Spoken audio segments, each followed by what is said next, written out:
Hello, my name is Porter Marlowe, 72 years old. This is my true story. I never imagined the man who built this family would one day be hushed at his own table. My daughter said to me, "Be quiet, Dad. No one cares."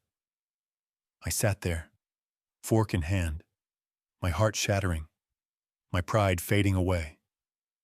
I recalled every sacrifice I had made, every late night I worked so she could have a brighter future. That evening, I reached a decision, but you won't believe what happened next. Before that, tell me where you're watching from and please subscribe so my story can reach more people like me. From the start of my life as a father, everything I did was for my daughter, Emily. I grew up with very little in rural Ohio, and I vowed my child would never know the hunger, the cold, or the hardship I endured as a boy. When she was born, I promised myself that no matter how exhausted, how broke, or how desperate things got, I would provide. I worked every shift I could get, days on building sites in Cleveland, nights repairing engines in dimly lit workshops, weekends loading materials for men much younger than me, just to put food on the table and clothes on her back. I never grumbled. Every sore muscle, every rough hand, every weary step was worth it because when I got home, she was there, my little girl. I still remember her first steps, the way she tottered across the living room floor and tumbled into my arms. In that instant, I felt like the wealthiest man alive. I had nothing in my pocket, but I had everything that counted. And I told myself, as long as I live, she will never lack for anything. When school started, I paid every fee promptly. I never let her skip a field trip, never let her stay home ashamed because we couldn't afford a uniform or a textbook. If I had to skip meals so she could have lunch at school, I did it without hesitation. I remember sitting alone some evenings, drinking only coffee for supper while she slept with a full stomach. I would smile even as hunger gnawed at me because that was what fathers do. When she wanted to attend college, I didn't waver. I sold my old truck, the one I had planned to restore and drive into retirement. I took out loans in my name. I worked extra hours until my body trembled with fatigue. And when she crossed that stage in her cap and gown, diploma in hand, I cried like a baby. Not from exhaustion, not from poverty, but from pride. Pride that I had fulfilled my promise. Then came her wedding. I watched her walk down the aisle, radiant like her mother had on our wedding day in New York. I had lost my wife years earlier, but in that moment, it felt like she was beside me again, smiling at the family we had created. I paid for the reception, every flower, every dish of food, every rented chair came from my savings. People said I was foolish, that it wasn't my duty. But how could I not? She was my daughter. Her joy was my responsibility. Even after she married, I kept giving. When she and her husband, Mark, wanted a home, I helped with the mortgage. I co-signed the documents, put down the deposit, and ensured they never began their marriage in debt. Every part of that house held a piece of me. The paint on the walls, the garden in the backyard, the porch light that kept them safe at night. All of it I had made possible. I thought to myself, this house will always be where I belong. This table will always have a place for me. And oh, the dinners. To me, family dinners were sacred. They weren't just meals. They were traditions, bonds holding us together. When my wife was alive, she cooked on Sundays, and we'd gather around the table, laughing, debating, sharing stories until the candles burned low. After she passed, I tried to keep that alive. I wanted Emily and her children to know that sitting at the table wasn't about food. It was about connection. Every time she invited me for dinner, I put on my best shirt, shined my shoes, and brought a small gift for the grandchildren. A book, a puzzle, sometimes candy their mother said they didn't need. I didn't mind. I wanted them to remember their grandfather with fondness, not detachment. I wanted them to hear my stories, to know their roots. I told them about the war years, about constructing homes with my own hands, about their grandmother's laughter. I wanted them to see me not just as an old man in a chair, but as the foundation of their lives. Sitting at those tables, I felt like I still mattered, like I wasn't just fading in a corner, waiting to be forgotten. I saw my family, my blood gathered around me, and I thought, this is what all the years of sacrifice were for. This is why I worked until my bones ached. This is my legacy. That's why the insult cut so deep later. Because for me, those dinners weren't casual. They weren't about food or routine. They were holy. They were the last piece of true belonging I had left. I no longer had my wife. My friends had mostly passed. My body had grown frail. But when I sat at that table telling a story to my grandchildren, I felt whole again. And I believed, foolishly perhaps, that Emily understood that she valued it as much as I did. I never expected her to see my words as noise. I never thought my stories were a burden. I thought I was giving her children something money could never buy: memory, history, a link to the people who came before them. I thought she saw me as the patriarch, the elder, the man who had given his life so she could have hers. But I was wrong. That night when she told me to be quiet, I realized the truth. To her, I wasn't the patriarch anymore. I wasn't the man who built her future. I wasn't even a father. I was just an old man taking up space at her table.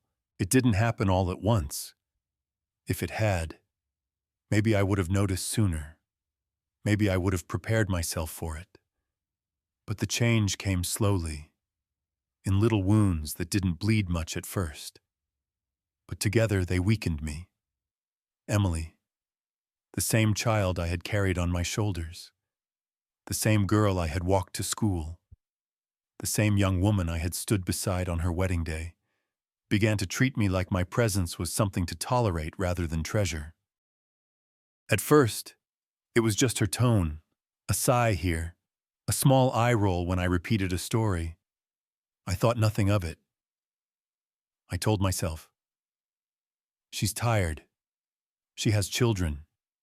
She has a husband and bills. I should not take it personally. But then the small signs grew sharper.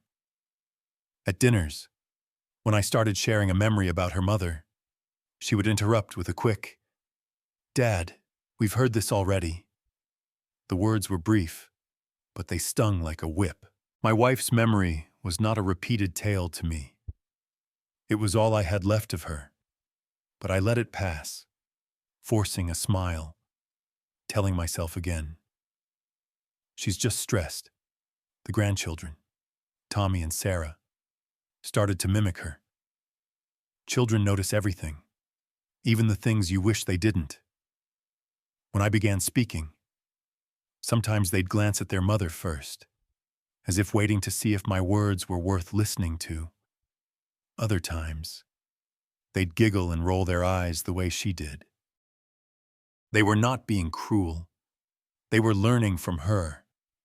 Still, each time I felt myself shrinking in my chair. The stories I had once believed were treasures began to feel like clutter in their ears. The pattern grew. If I asked a question about her day, her voice would sharpen. "Dad, I don't have time for this." If I suggested something about the children, a book, a way of doing homework, even a bedtime habit. She would snap back, "We know how to raise our kids." "Thank you." I sat there quietly, nodding, my lips pressed shut so I wouldn't let the ache inside spill out. I told myself she didn't mean it. I told myself she was tired. I told myself over and over that daughters love their fathers. But deep down, I began to feel a truth I didn't want to admit. The distance between us wasn't temporary. It was growing. Once I remember we were sitting in the living room after dinner, and I began telling the grandchildren about how their grandmother used to sew their mother's clothes by hand when she was their age. I thought they'd like to know how strong and clever their grandmother was. Halfway through, Emily stood up, clapped her hands, and said, "All right, kids, time for bed. Grandpa's boring stories can wait."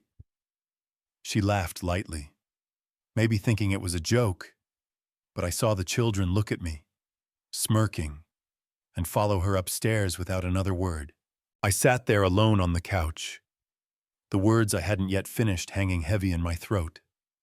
That night, I cried quietly in my car before driving home.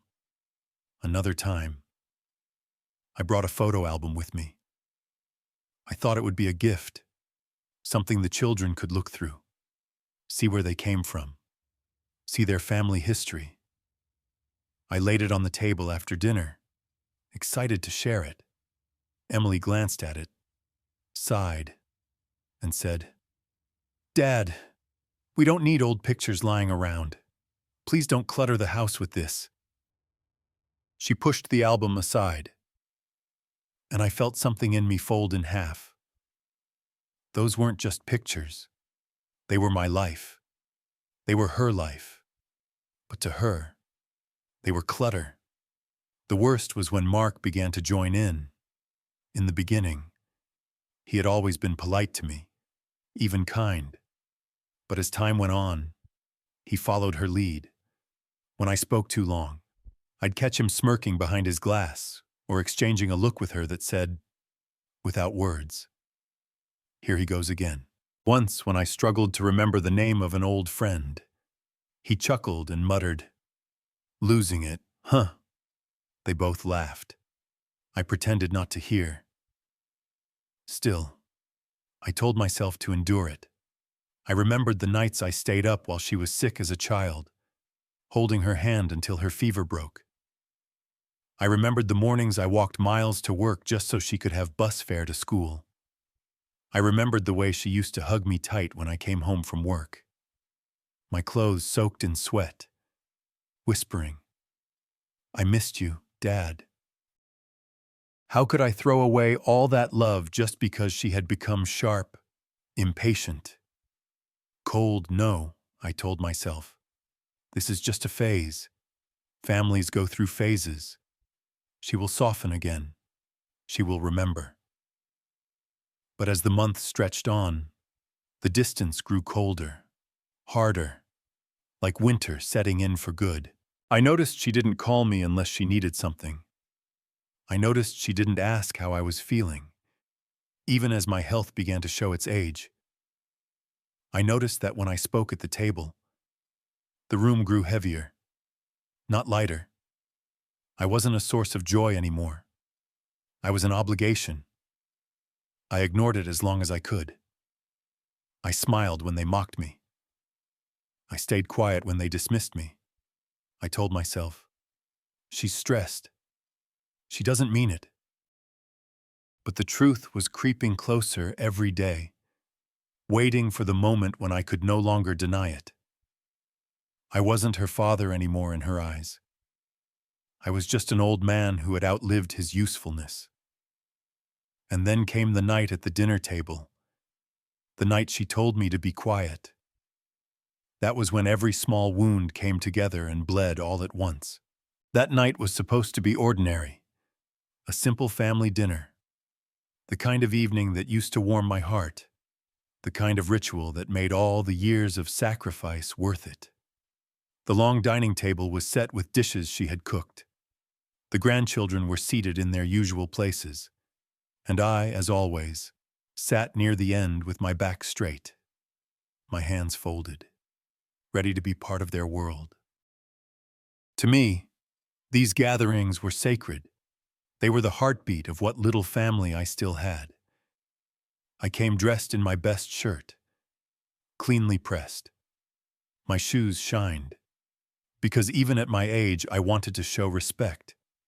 I wanted them to see that I was present not as a shadow, but as their father, their grandfather, the man who had laid the foundation for all of this. The food was passed around, plates filled, laughter bouncing here and there. I smiled quietly, letting the chatter wash over me, listening to the children talk about their school, their games, their friends. These were the moments I lived for, hearing their voices, feeling like I was still part of a family. When there was a lull in the conversation, I thought it would be the perfect time to share something that had been on my mind all day. It wasn't just any story. It was about my late wife, their grandmother. I wanted the children to hear about her, to know the woman whose love had carried me through the hardest years. I cleared my throat softly and began. You know, when your grandmother was your age, she used to. My voice was steady, calm, filled with the tenderness of memory. But before I could finish, I saw Emily stiffen. Her eyes narrowed, her lips pressed into a thin line. And then, sharp as a knife cutting into the middle of the meal, she snapped, "Be quiet, Dad. No one cares." The words hung in the air, heavy, brutal, final. My fork froze halfway to my mouth. For a moment, I thought I had misheard her. Surely my daughter, the child I had raised with love, the woman I had sacrificed everything for, couldn't have said that to me. Not here. Not in front of her children. Not with such venom. But there was no mistake. Her voice had been clear, loud enough for everyone at the table to hear. Worse than her words was the sound that followed. Mark's laughter. He didn't rush to soften the blow. He didn't say, "Come on, that's too much." Instead, he chuckled as if the humiliation of her father was something worth enjoying. That laughter made the silence around the table unbearable. The grandchildren looked down at their plates, avoiding my eyes. They didn't defend me, but I couldn't blame them. They were children. They were learning in that moment how to treat me, learning from the very woman I had once carried in my arms. Tommy fidgeted with his spoon, cheeks red with embarrassment. Sarah pretended to drink water, though her hands shook slightly. I saw it all, and I understood. They felt the weight of the insult, too, but they didn't have the power to stop it. Inside, my heart cracked. I wanted to shout, to demand respect, to remind her of every night I had worked through pain, every dollar I had saved, every dream I had given up so she could sit at this very table without worry. But my voice wouldn't rise. Instead, I lowered my eyes, set my fork gently on the plate, and kept my mouth shut. I let her have the last word because I realized then it was not just a word. It was a truth she believed. The room moved on without me. Conversations picked back up. Laughter returned.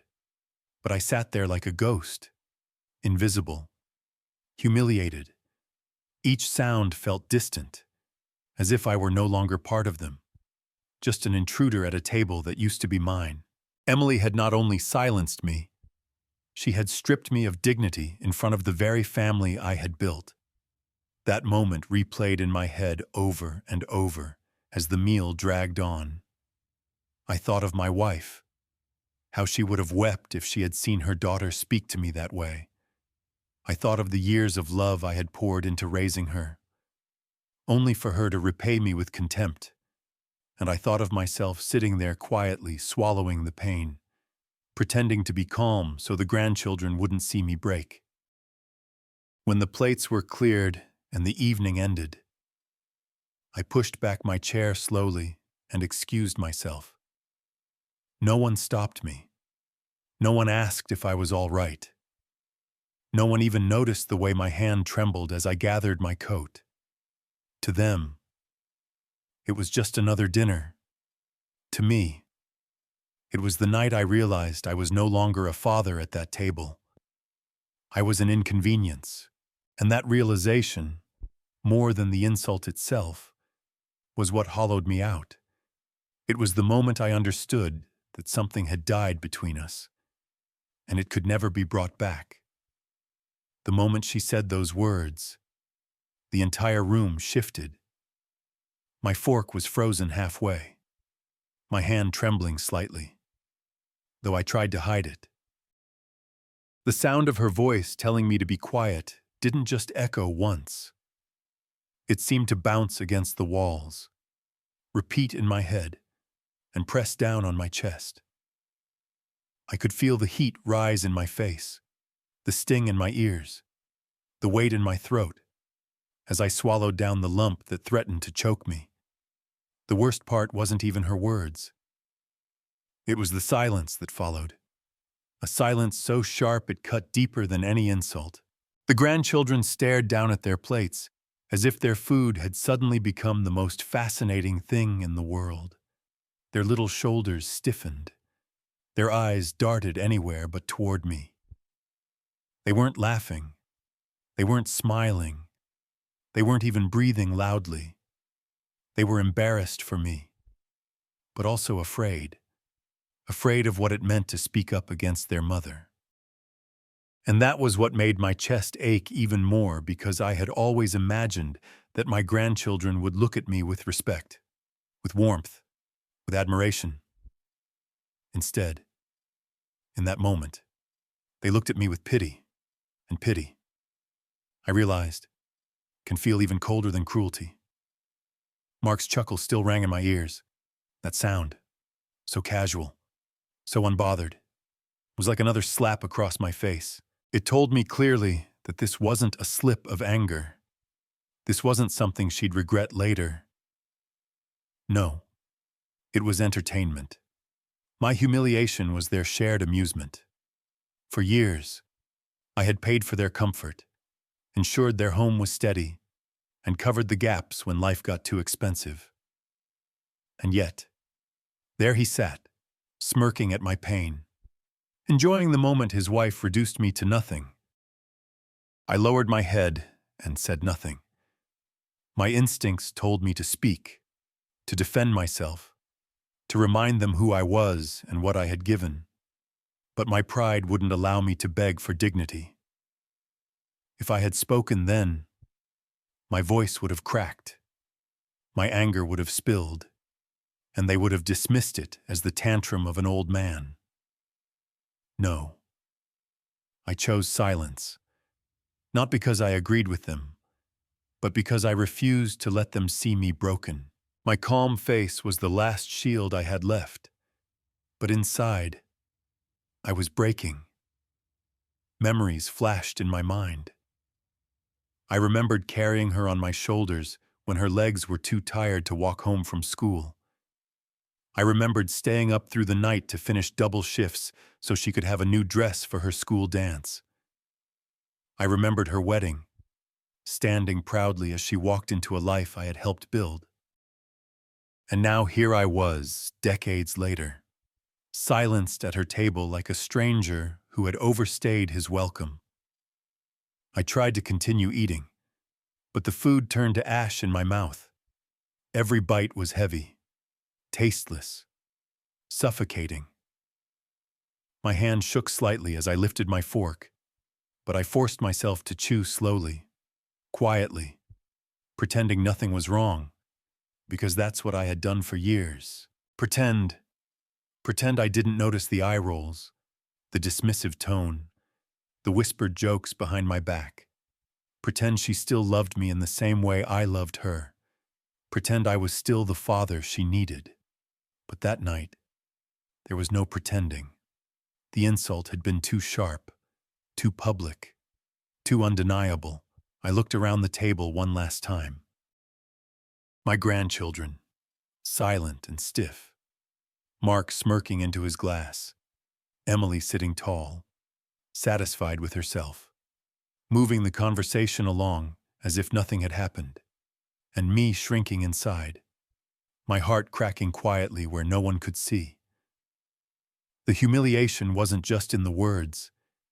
It was in the fact that no one defended me. No one said, "That's too much." No one even tried to change the subject to spare me. The silence was agreement. The silence was approval. The silence told me exactly where I stood in that family. Nowhere.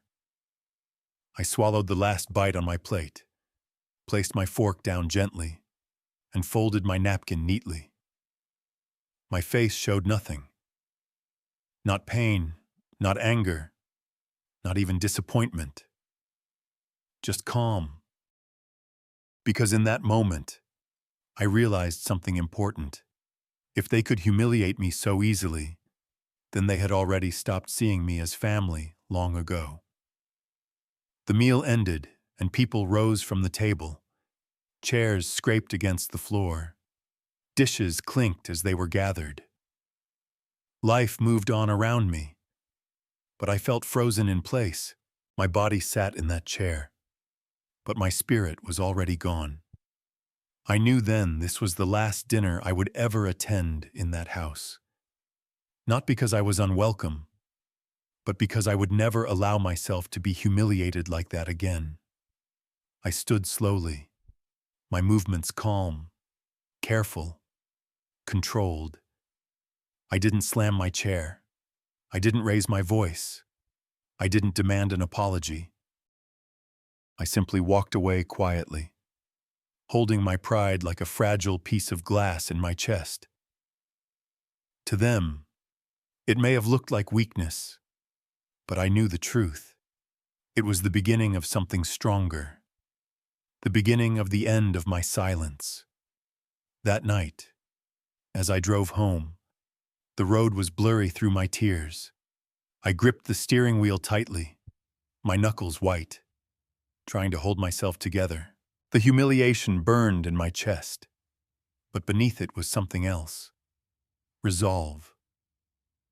A quiet, steady resolve that told me this was not the end of my story. This was the turning point. They thought they had silenced me. They thought they had reduced me to nothing. But what they didn't realize was that their laughter, their silence, their cruelty had given me something I hadn't had in years, the strength to finally walk away. That night, after the plates were cleared, and the laughter of others had died away, I didn't drive straight home. Instead, I sat in my car in their driveway. The cold from the steering wheel seeped into my hands, and the quiet pressed down on me like a heavy blanket. I didn't start the engine. I didn't turn on the radio. I just sat there in the dark, staring at the faint glow of the kitchen window where Emily moved about inside, tidying up with Mark. From that distance, they looked like a family, warm, complete, content, and yet I was not part of it. I was parked outside my own bloodline like an outsider. I thought about her words over and over. Be quiet, Dad. No one cares. The sound replayed in my mind like a cruel echo I couldn't switch off. For years, I had convinced myself the small jabs and dismissive remarks didn't matter. I told myself I was imagining things, that stress made her short-tempered, that deep down she still loved me. But those 4 words shattered every excuse I had built. If she could say that to me in front of her children, in front of her husband, in front of her whole family, Then she didn't just slip. She meant it. She believed it. She wanted me silent, invisible, erased. I sat there with my hands trembling on the wheel and let the memories come. I remembered the nights I had skipped meals so she could eat. I remembered the winters I worked double shifts in freezing conditions so her feet would stay warm in new boots. I remembered the hospital bills I paid when she was sick. How I never once let her see the fear in my eyes because I wanted her to feel safe. I remembered staying up late helping her with homework, even when I could barely keep my eyes open.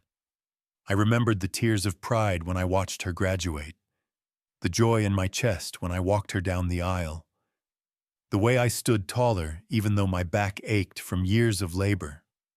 All those sacrifices, all those years, all those moments I thought built love and respect. They seemed to collapse in a single sentence. I thought of her mother, my late wife. I could almost hear her voice in my head, soft but firm, the way she used to defend me whenever anyone tried to dismiss me. If she had been alive, she would never have let our daughter speak to me that way. She would have silenced the insult before it left her lips.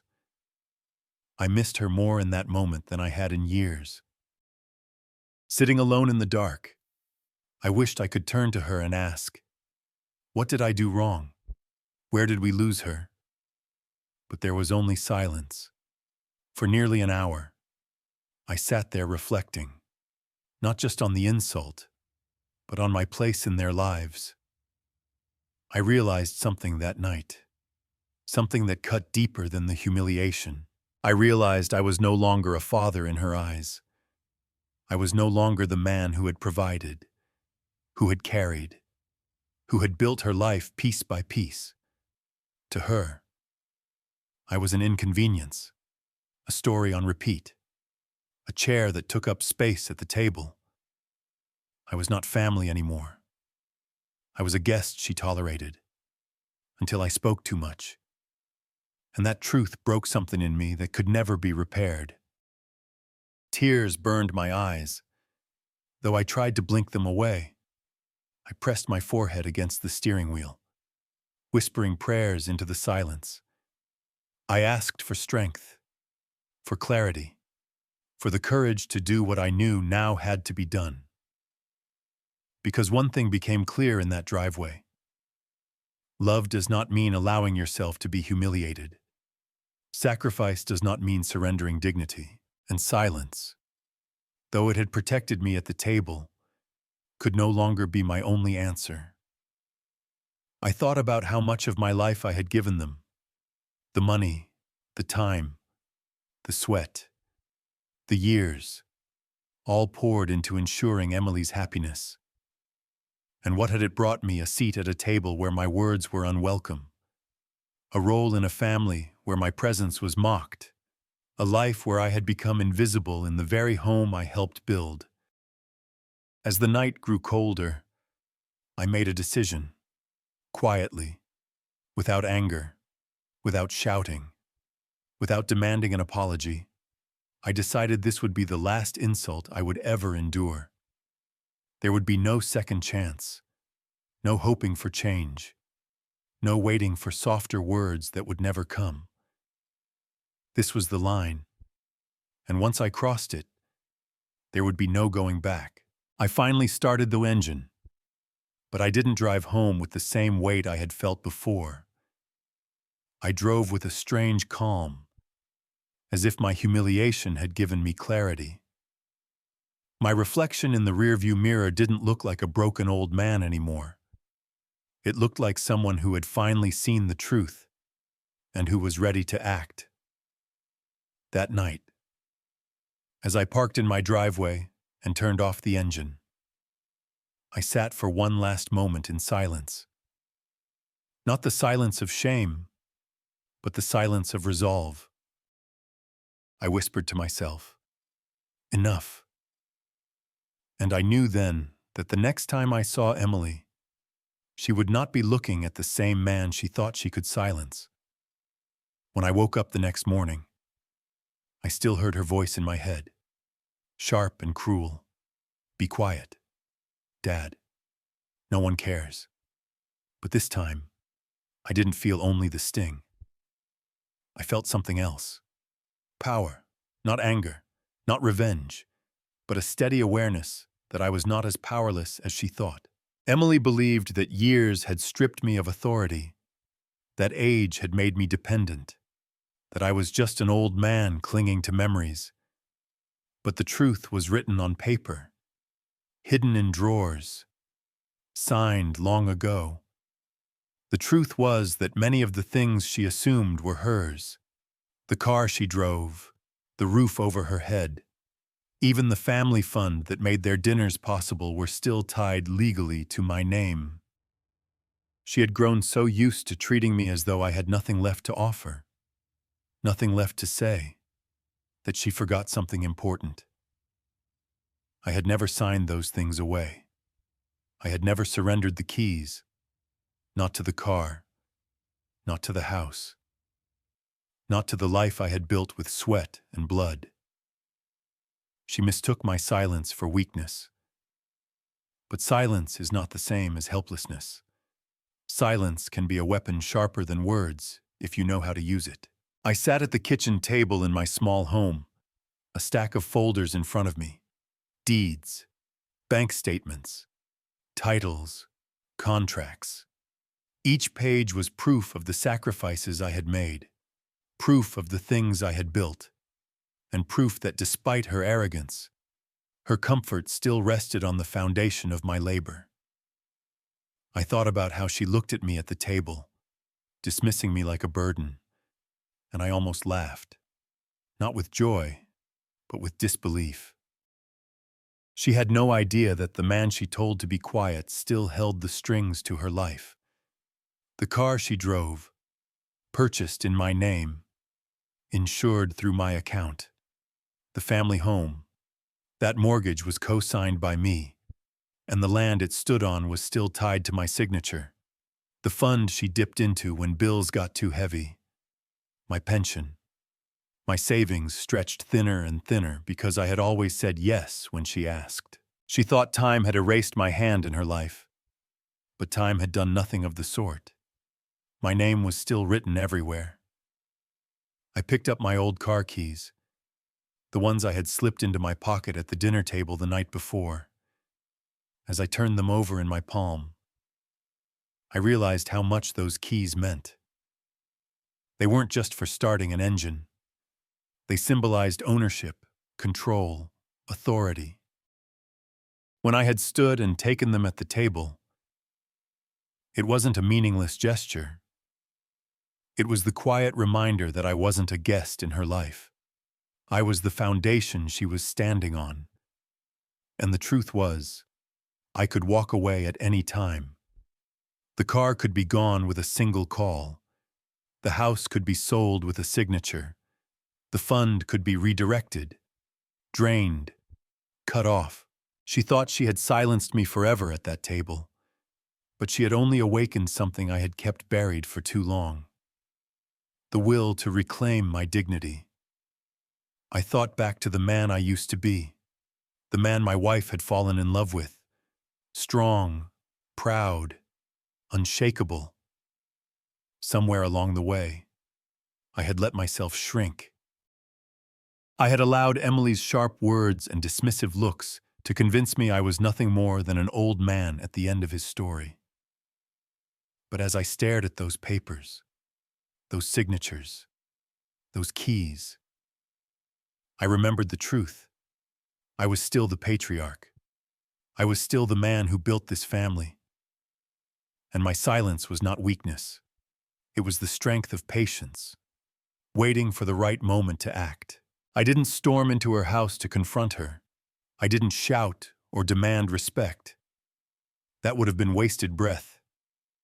No. My answer would not come in words. My answer would come in the quiet movement of power.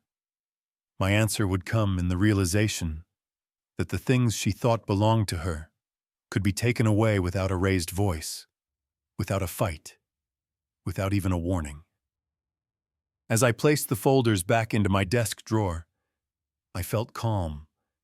My humiliation at the dinner table had lit a fire inside me. But it wasn't wild or uncontrolled. It was steady, focused, deliberate. I didn't need to raise my voice.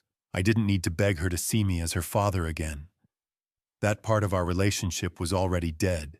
What I needed to do was reclaim myself, and I would do it with the same patience I had always lived with. The keys jingled softly in my hand, and I slipped them back into my pocket. They were mine, just like everything else she assumed was hers. And I realized then that when the time came, I wouldn't shout, I wouldn't argue, I wouldn't even explain.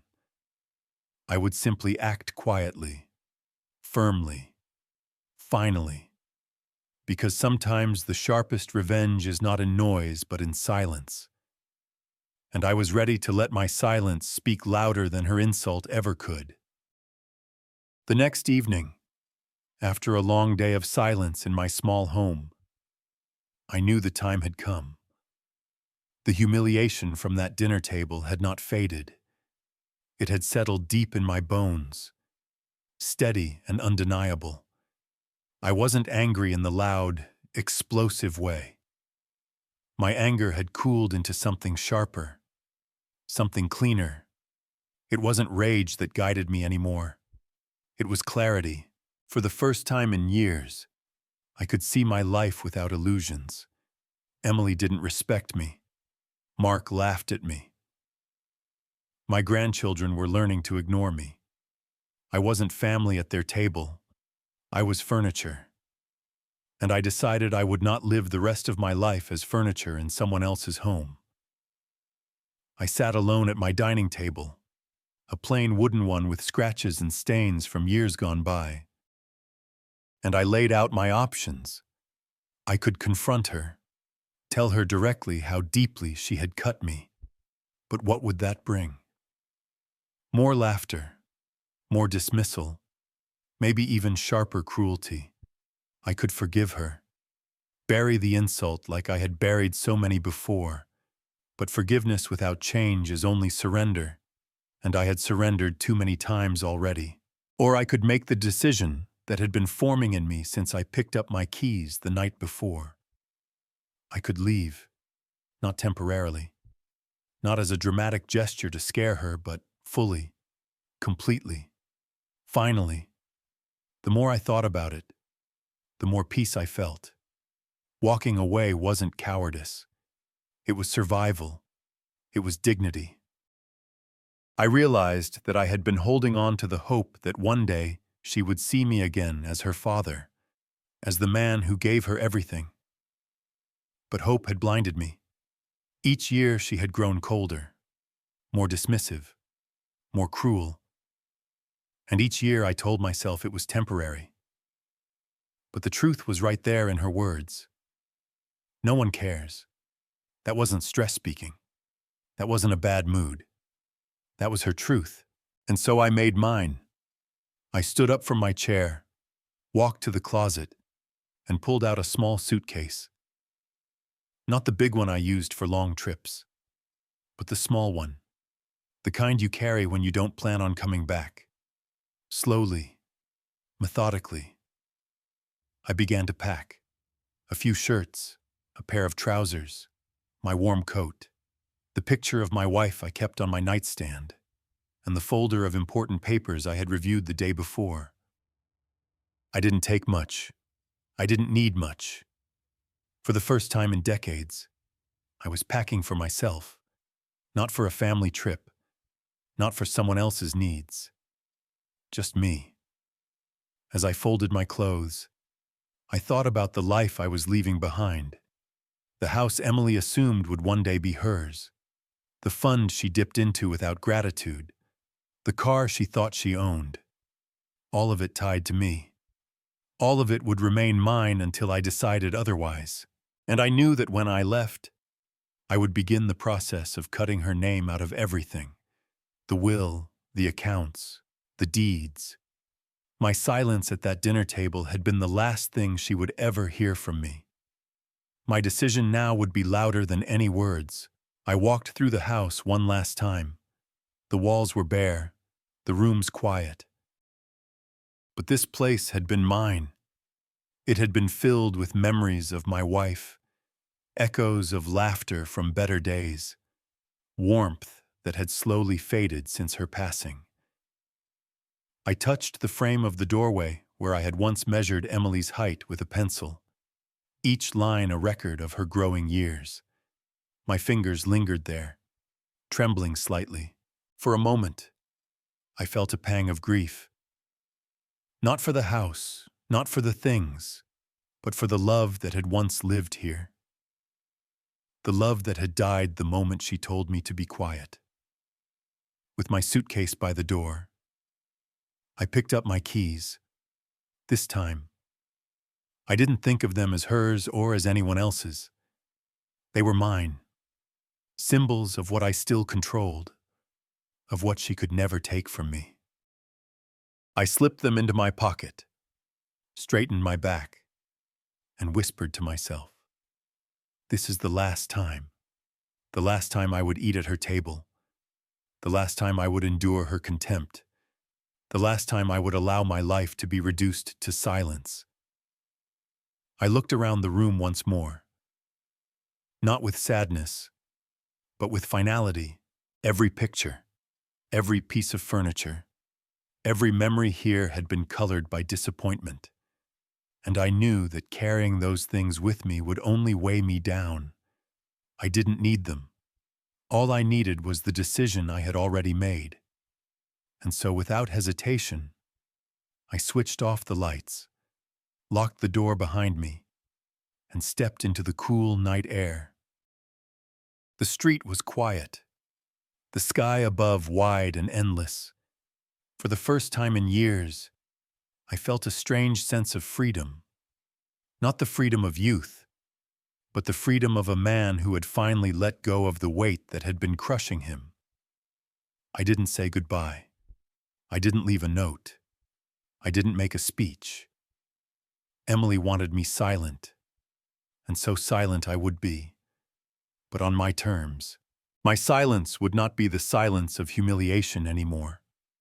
It would be the silence of departure, the silence of a door closing, the silence of a man reclaiming his dignity.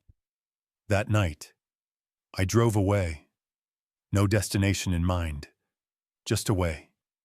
Away from the insults, away from the cold eyes, away from the table where I no longer belonged. My decision was final, my path unshakable. I didn't look back, not once, because sometimes the strongest words a man can speak are none at all. I drove through the night, the dark road stretching ahead like a path I had been waiting all my life to take. The suitcase sat on the seat beside me, my wife's photo resting on top, her smile steady. Even in the dim glow of the dashboard, the hum of the engine was the only sound, and it comforted me more than all the empty conversations I had endured at Emily's table. For the first time in years, I felt no need to explain myself, no need to soften my presence, no need to shrink into silence. I was leaving, and I would not be coming back. By the time the sun rose, I was 2 states away. I pulled into a small roadside motel, the kind with peeling paint on the doors and a flickering neon sign out front. To anyone else, it might have looked cheap, but to me, it looked like freedom. I checked in with nothing more than my name, paid in cash, and carried my small suitcase up the creaking stairs. The room smelled faintly of dust, but it was mine, my space, my choice. I sat on the bed, looked out the window at the unfamiliar street below, and for the first time in decades, I felt a strange kind of peace. That morning, I picked up the phone and called my lawyer. He had been with me for many years through the sale of properties, the setting up of accounts, the management of my small nest egg. His voice was calm, steady, professional. When I told him I wanted to make immediate changes, he didn't question me. He simply said, "Tell me what you need." And I told him everything. I wanted Emily's name removed from my will. I wanted her cut off from every account, every deed, every asset. I wanted the house she thought would one day be hers to be prepared for sale. I wanted my silence to turn into action, action that could not be undone. He asked if I was sure. I didn't hesitate. "Yes," I said, "I am sure." In the days that followed, papers moved faster than words ever could. Signatures, transfers, authorizations. My lawyer worked discreetly, just as I requested. Emily didn't know a thing. While she lived her days thinking her cruel words had silenced me, the truth was the opposite. My silence had begun to erase her place in my legacy. I didn't call her. I didn't argue. I didn't explain. There was nothing left to explain. At night, I sat by the window of that little motel, staring out at the quiet street. And I thought about what I was doing. Was it harsh, maybe? But was it just absolutely? She had taken my sacrifices for granted. She had humiliated me in front of her children, in front of her husband, in front of myself. She had told me I was nothing. And now I was showing her, not with words, not with anger, but with silence and signatures, that I was still everything. I imagined her surprise when the truth would finally reach her. The phone calls she would make, the panic in her voice, the disbelief when she realized I was gone, and that the safety net she had always relied on had vanished with me. I didn't savor it with joy. I wasn't a cruel man, but I knew it was necessary. Necessary to remind her that respect is not optional, that family is not a one-way road, that a father is not a servant to be dismissed. Each morning, I walked down to the corner cafe near the motel, ordered a small breakfast, and sat alone with my thoughts. The people there didn't know me. To them, I was just another old man with a suitcase, sipping coffee and eating toast. But to me, that anonymity felt like a gift. I wasn't dad there. I wasn't a burden. I wasn't a story to be silenced. I was just me, and that was enough. After a week, the paperwork was done. My lawyer confirmed it. Emily was removed from my estate, her name erased from every line where it had once appeared. The house was listed, the accounts secured, the assets protected. With each change, I felt lighter. The weight of humiliation was replaced with the strength of resolve. I had not raised my voice. I had not demanded an apology. I had simply disappeared. And in doing so, I had taken everything she thought was hers. One night, as I sat in that small motel room, I took out the photo of my wife and placed it on the nightstand. I whispered to her as if she could still hear me. I did what you would have wanted. I didn't let her break me. I didn't let our sacrifices be mocked. I walked away with dignity.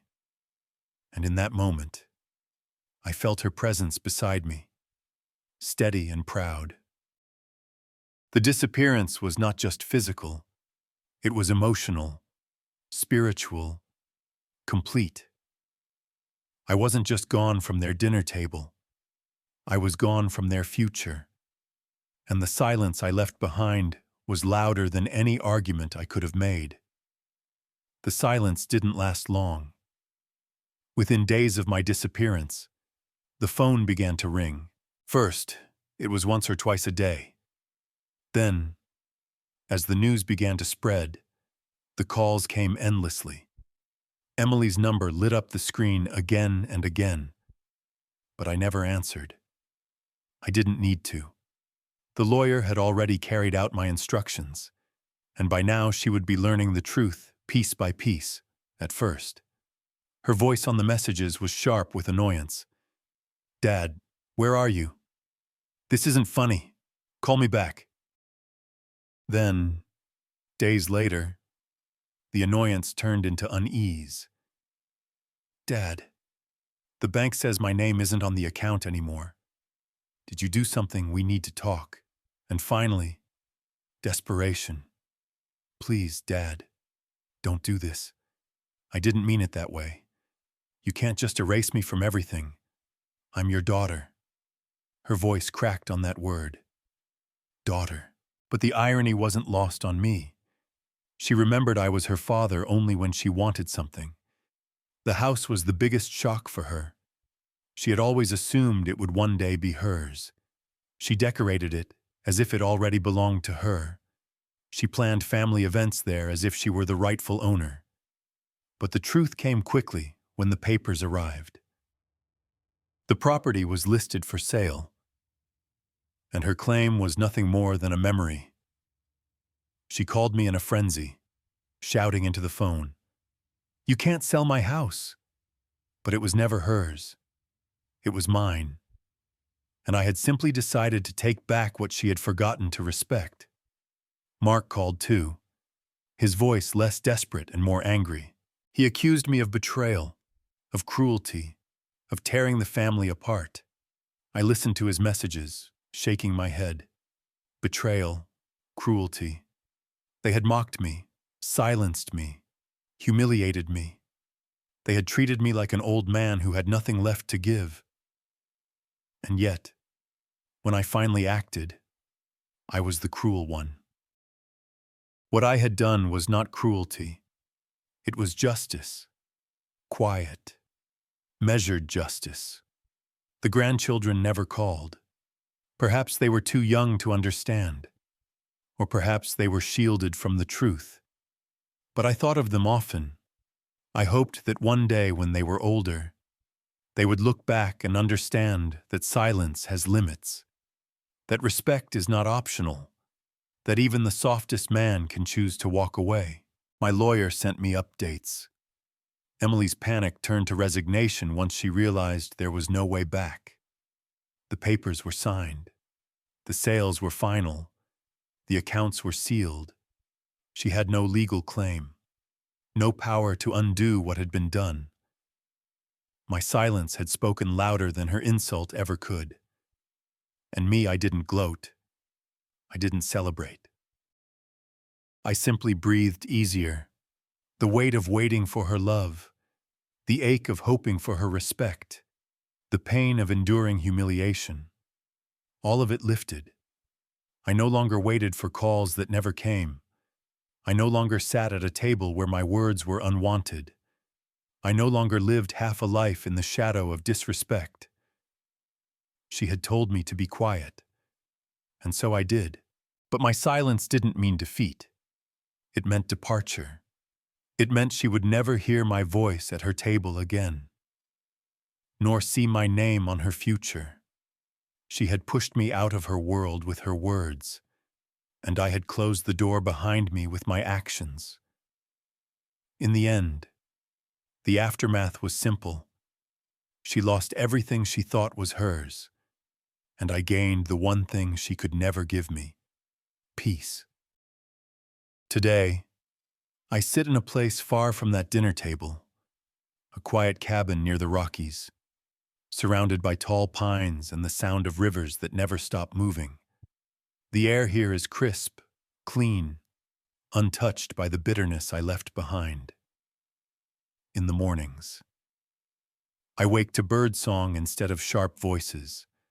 I brew my coffee slowly, savoring the steam rising from the cup, and sit by the window as the sun spreads light across the peaks. There is no tension in the air, no weight in my chest, no fear of what cruel words might come next. There is only peace. At first, the silence felt strange. For so many years, I had lived in the noise of family, the chatter of grandchildren, the scolding voice of my daughter, the echo of laughter that wasn't meant for me. But this silence is different. It is not the silence of humiliation. It is the silence of dignity. Here, when I choose not to speak, it is because I am content, not because I am silenced. I eat my meals alone, yes, but I do so with pride, not shame. Every bite tastes like freedom. Every breath feels like reclamation. I've made a new rhythm for myself.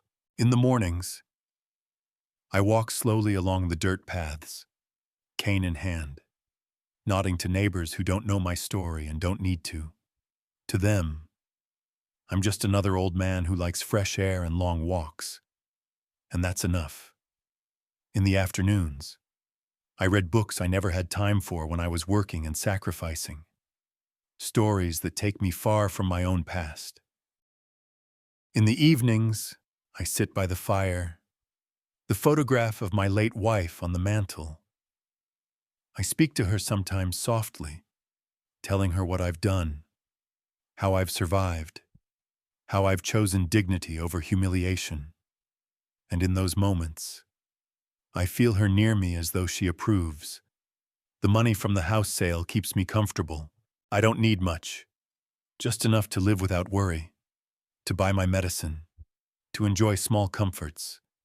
The rest I've placed carefully. Not for Emily, not for the man who laughed at me, but for causes and people who will value it, for children in need, for families who know what respect means, for people who understand gratitude. My legacy will not go to blood that turned cold. It will go to hearts that stay warm. Sometimes I think about Emily. I wonder if she ever sits at that same dinner table and remembers the night she told me to be quiet. I wonder if she feels regret, or if she has buried the shame as deeply as she buried her respect. But then I remind myself it no longer matters. Her choices are hers, and mine are mine. I am not waiting for her apology. I am not holding space for her return. My story with her ended the moment I walked out. And I feel no guilt for that because love without respect is not love. Family without dignity is not family. And silence, when forced upon you, is humiliation. But silence chosen on your own terms is power. So here I stay in my small cabin in the mountains, living quietly, living freely. I have no need for grand gestures, no hunger for revenge beyond what I have already done. My peace is enough. My dignity is intact. My heart, though scarred, is steady. My final thought is this. She told me to be quiet, so I did. And in my silence, I took everything she thought was hers.